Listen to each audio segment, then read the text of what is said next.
Hello everyone. टेकिसा जी YouTube channel ने आपको पहले भी बताया था कि श्री रमेश पोखरियाल जी ने क्या बताया 10 तारीख की अपनी ऑनलाइन मीटिंग में। तो साथियों, सीबीएसई की तरफ से और एचआरडी मिनिस्ट्री की तरफ से कुछ अच्छी खबरें आपके लिए आ रही हैं। तो जो अनाउंसमेंट उन्होंने की है डॉक्टर रमेश पोखरियाल जी ने, तो उसकी जो मेन बातें हैं वो मैं इस वीडियो में बताऊंगा। साथ ही सीबीएसई के लिए भी कुछ पॉइंट्स मैं डिस्कस करूंगा जो कि इस वीडियो में आपको मिलेंगे। अतः पूरी वीडियो आपने देखनी है। साथ ही डॉक्टर रमेश जी ने क्या इसमें बताई, उनकी वीडियो भी आपको शेयर की जाएगी ताकि आपको पूरी की पूरी बातें क्लियर हो जाए। तो जो बच्चे जेई एग्ज़ाम्स की तैयारी कर रहे हैं उनके लिए काफ़ी अच्छी खबर है। तो उनके जो पॉइंट्स हैं मैं यहाँ पे डिस्कस करूँगा। सबसे बड़ी बात है जो कि उस टाइम पे भी उठी थी कि जेई मेंस के जो भी पेपर हैं वो 4 टाइम्स इस साल पे होंगे। मतलब फरवरी, मार्च, अप्रैल और मई में वो 4 बार यहाँ पर ऑर्गेनाइज किए जाएंगे।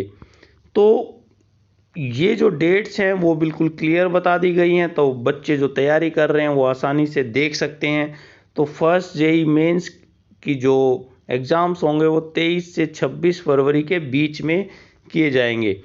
सेशन 2 में जो एग्ज़ाम्स होंगे वो होंगे 15 से 18 मार्च के बीच में। इसके साथ अप्रैल में जो एग्ज़ाम होंगे वो 27 से 30 के बीच में होंगे। और फाइनल जो अटैम्प्ट होगा वो मई में होगा जो कि 24 से 28 के बीच में किया जाएगा। अब यहाँ पर बच्चों को काफ़ी मल्टीपल अपॉर्चुनिटी मिल जाएंगी और वो बच्चे अपने स्कोर को भी इम्प्रूव कर सकते हैं। मान लीजिए उनको फर्स्ट अटैम्प्ट में कम स्कोर आ रहा है तो वो इंक्रीज कर सकते हैं। उनका किसी कारणवश उनको दिक्कत हुई और वो अच्छी तरह से परफॉर्म नहीं कर पाए तो उनके पास ऑप्शन होंगे 4 टाइम्स कि वो उसमें अपने स्कोर को चेंज कर सकते हैं, बढ़ा सकते हैं। लेकिन ध्यान रखना है कि अगर चारों में से उसने किया है तो उसमें बेस्ट ऑफ जो 1 है उनमें से जो भी बढ़िया आपका स्कोर होगा वही कंसीडर किया जाएगा। तो इससे फ़ायदा होगा कि जो ड्रॉपर्स हैं उनके लिए जो ईयर बचेगा, वो बच्चे सोचते हैं कि नेक्स्ट ईयर मैं तैयारी करूंगा क्योंकि इस बार अच्छा नहीं हुआ, तो उनके लिए जब चांसेस बढ़ जाएंगे तो उनको क्लियर हो जाएगा कि अब मैं अपना बेस्ट स्कोर ले पाया हूं। लेकिन इसका एक नेगेटिव एस्पेक्ट्स भी है कि बच्चे जो सीबीएसई की तैयारी कर रहे हैं उनका वहां से ध्यान भंग होगा और वो अपनी पूरी तैयारी से नहीं कर पाएंगे। लेकिन फ़ायदा इसमें ज़्यादा है क्योंकि वो मई में ले सकते हैं अटैम्प्ट, अप्रैल में ले सकते हैं आफ्टर एग्ज़ाम्स। अब थर्ड जो पॉइंट है हमारा, इन चारों सेशन में उनको अपीयर होने की ज़रूरत नहीं है। वो एक से ज़्यादा सेशन में ले सकते हैं लेकिन बेस्ट उसका लगेगा तो एनटीए की जो नेशनल टेस्टिंग एजेंसी लेगी वो ही स्कोर उसका मिलेगा और मेरिट और रैंकिंग में उसको उसी स्कोर के आधार पे दाखिला मिलेगा। तो एनटीए ने ये भी काफ़ी अच्छी एक पहल की है कि यहाँ पर जो क्वेश्चंस होंगे वो कुछ ऑप्शनल भी क्वेश्चंस होंगे। मतलब 90 क्वेश्चंस वहाँ पे दिए जाएंगे और जो कैंडिडेट्स को केवल 75 क्वेश्चन ही अटेम्प्ट करने हैं और वो भी क्वेश्चंस होंगे न्यूमेरिकल्स क्वेश्चंस में आप कर सकते हैं कि ये जो ऑब्जेक्टिव क्वेश्चंस हैं उसमें उनको प्रेफरेंस मिलेगी। वो क्वेश्चन कर सकते हैं अपने इच्छा के अनुसार क्योंकि 15 क्वेश्चन ज़्यादा दिए जाएंगे। तो ये जो सारा का सारा कैंडिडेट है वो ऑनलाइन अप्लाई करेंगे 16 दिसंबर 2020 से 16 जनवरी 2021 के बीच में और फीस भी उनको ऑनलाइन ही पेड करनी है। 17 जनवरी 2021 तक उन्होंने फ़ीस पेड कर देनी है। Fees can be paid for all sessions at the same time. तो चारों सेशंस के लिए भी सेम टाइम पे ये फ़ीस अप्लाई की जा सकती है। तो इसकी पूरी डिटेल आप देखें एनटीए की साइट पे जाकर, पूरा का पूरा नोटिफिकेशन देखें और फॉर्म भरने से पहले अच्छी तरह से जानकारी ले लें। अब श्री रमेश पोखरियाल जी ने इसके बारे में क्या कहा वो अब आगे देखिए और वीडियो को लाइक और शेयर करना ना भूलें। आप इसके कमेंट करें कि आपके लिए ये कैसा रहा और सीबीएसई के लिए भी कुछ अपडेट्स जल्द ही आ रही हैं, उसके बारे में भी मैं आपको बताऊंगा। अतः देखिए रमेश पोखरियाल जी ने इसके बारे में क्या कहा। जो आपसे कुछ दिन पहले परामर्श हुआ था, बातचीत हुई थी, जो आपके सुझाव आए थे, उन सुझावों को देख करके जेई मेन के बारे में बहुत महत्वपूर्ण और अग्रणी निर्णय लिए गए हैं। मुझे ये कहते हुए खुशी है कि आपकी जितने सुझाव मिले हैं वो जेई एडवांस परीक्षा के लिए जो अर्हता निर्धारित करेगी उसमें ये तय कर दिया है कि अब एक बार नहीं बल्कि आपकी वर्ष में 4 बार जेई की परीक्षाएं होंगी, ताकि हर छात्र को बहुत अच्छे तरीके से उसको अवसर मिल जाएगा।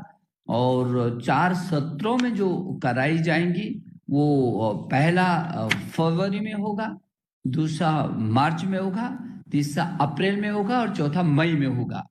और ये जो 4 सत्र में परीक्षा होगी एनटीए के द्वारा, राष्ट्रीय परीक्षा एजेंसी के द्वारा, वो परीक्षाएं आप अपनी सुविधा के अनुसार दे सकेंगे। और जो पहला सत्र होगा, जो पहला सत्र है फरवरी का, ये इसकी जो तिथियां हैं वो भी घोषित कर दी गई है। ये परीक्षा की जो तिथि होगी वो 23 फरवरी 2021 से 26 फरवरी 2021 के बीच आयोजित होगी ये परीक्षाएं, जो आपकी जेई मेंस की परीक्षा है। और उसके बाद फरवरी के बाद मार्च में भी तिथियां होंगी, मार्च के बाद अप्रैल में भी होंगी, फिर मई में भी होंगी। आपको बहुत बड़ा मैदान आपके लिए खाली है और आपके लिए एक अनेक अवसर हैं। कितना लाभ आपको इन 4 आयोजित 4 सत्रों में जो विभिन्न पारियों में होंगे, वो विभिन्न पारियों में होने वाली 4 अलग अलग सत्रों में, अलग अलग तिथियों में, अलग अलग महीनों में जो परीक्षाएं होंगी, उससे आपको एक तो आपको अंक सुधारने का बहुत अच्छा अवसर मिलेगा और अपना सर्वश्रेष्ठ कैसे अंक आप अर्जित कर सकते हैं, ये बहुत अच्छा अवसर आपको मिलने वाला है। पहले प्रयास में यदि अभ्यर्थियों को परीक्षा देने का अनुभव प्राप्त होता है तो उन्हें अपनी गलतियों का भी आपको पता चलेगा, और जिससे जब दूसरा प्रयास आप करेंगे तो उसमें बहुत सारी गलतियां दूर हो जाएंगी और आपका आत्मविश्वास भी बढ़ेगा और आपका जो समय है वो बर्बाद नहीं होगा। पूरा वर्ष जो बर्बाद होता है कई बार, वो बर्बाद होने से रुक जाएगा। यदि किसी कारणवश परीक्षा में कभी आप जैसे सम्मिलित नहीं हो सके तो कम से कम दूसरे सत्र की परीक्षा के लिए आप तैयारी कर सकते हैं। आपको एक अवसर में यदि चूक हो गई तो दूसरा, दूसरे में चूक हो गई तो तीसरा, तीसरे में चूक हो गई तो चौथा। तो आपके लिए मैं सोचता हूँ कि इतनी सुविधाएं प्रदान की जा रही हैं कि आपके मन में कहीं कोई कसक नहीं रह जाएगी। यदि किसी कारणवश किसी अभ्यर्थी की बोर्ड की परीक्षा 1 महीने में होती है जिसमें के बाद जेईई में नहीं बैठ सकता, तो उसको भी नुकसान नहीं होगा। वो दूसरे, यदि उस महीने में उसकी परीक्षा है तो कोई जरूरत नहीं, वो दूसरे महीने में कर लेगा, तीसरे महीने में कर लेगा। यदि किसी अभ्यर्थी के मन में कभी कोरोना का भय होता है और वो अनिश्चितता की स्थिति से गुजरता है, और कई बार जो वर्तमान में परिस्थितियां चल रही है, यदि भविष्य में भी ऐसा होता है तो अलग अलग स्थानों पर कुछ प्रदेश ज्यादा, कुछ क्षेत्र, कुछ प्रदेश ज्यादा चपेट में आ जाते हैं, तो उनको भी उस समय में उनको मुक्ति मिल सकती है। जो दूसरा उनके अनुरूप समय आएगा उसमें वो बहुत अच्छे तरीके से कर सकते हैं। और उम्मीदवारों के लिए अनिवार्य रूप से परीक्षा में उपस्थित होने की आवश्यकता नहीं है कि हर परीक्षा में उसको उपस्थित होना है। यदि एक अभ्यर्थी को एक से अधिक परीक्षाओं में उपस्थित होना है तो वो बेहतर अंक, जिस 4 परीक्षाएं यदि दी हैं उसने, तो उन चारों में जो भी बेहतर तरीके से उसके अंक होंगे वही उसको अंतिम परिणाम होगा। चारों में से वो सुनिश्चित हो जाएगा, जिसमें सर्वाधिक अंक उसके होंगे वही सम्मिलित होगा। एनटीए ने पाठ्यक्रम में संशोधन के संदर्भ में देश भर में विभिन्न बोर्डों के द्वारा लिए गए निर्णयों को भी ध्यान में रखा हुआ है और ये निश्चित किया है कि प्रश्न पत्र में 90 प्रश्न होंगे, क्योंकि आपके बहुत सारे मन में थे कि कभी सीबीएसई बोर्ड है, विभिन्न देश के विभिन्न प्रदेशों के अपने अपने बोर्ड भी होते हैं, उनकी परीक्षाएं भी अलग अलग समय में होती हैं, तो कठिनाई का सामना भी करना पड़ सकता है। तो उसमें और कुछ ये भी आया था कि यदि जो कुछ पाठ्यक्रम किसी बोर्ड ने कम कर दिया और किसी बोर्ड ने पूरा पाठ्यक्रम किया, तो फिर जो पूरा जिसको 30% उदाहरण के लिए सीबीएसई ने कम किया है, तो फिर किस तरीके से कोई एक तो 100% करेगा और एक 30% 20% कम करेगा, तो उसका भी रास्ता निकाला गया है और इसलिए निश्चित किया गया है एनटीए के द्वारा कि 90 प्रश्न होंगे, जिसमें जो अभ्यर्थी को केवल 75 प्रश्न ही हल करने होंगे। तो उसमें ये भी और वो भी सभी कवर हो जाएंगे। इसमें 15 वैकल्पिक प्रश्नों में नकारात्मक नंबर भी नहीं दिए जाएंगे। जो 15 वैकल्पिक प्रश्न होंगे उसमें नकारात्मक नंबर भी नहीं दिए जाएंगे। उम्मीदवार के सर्वश्रेष्ठ एनटीए प्राप्तांक के आधार पर ही उम्मीदवार की मेरिट सूची और रैंकिंग बनाई जाएगी। तो बहुत अच्छा अवसर है, मैं शुभकामना देना चाहता हूँ आपको कि इस अच्छे अवसर का बहुत अच्छा आप लाभ उठाइए।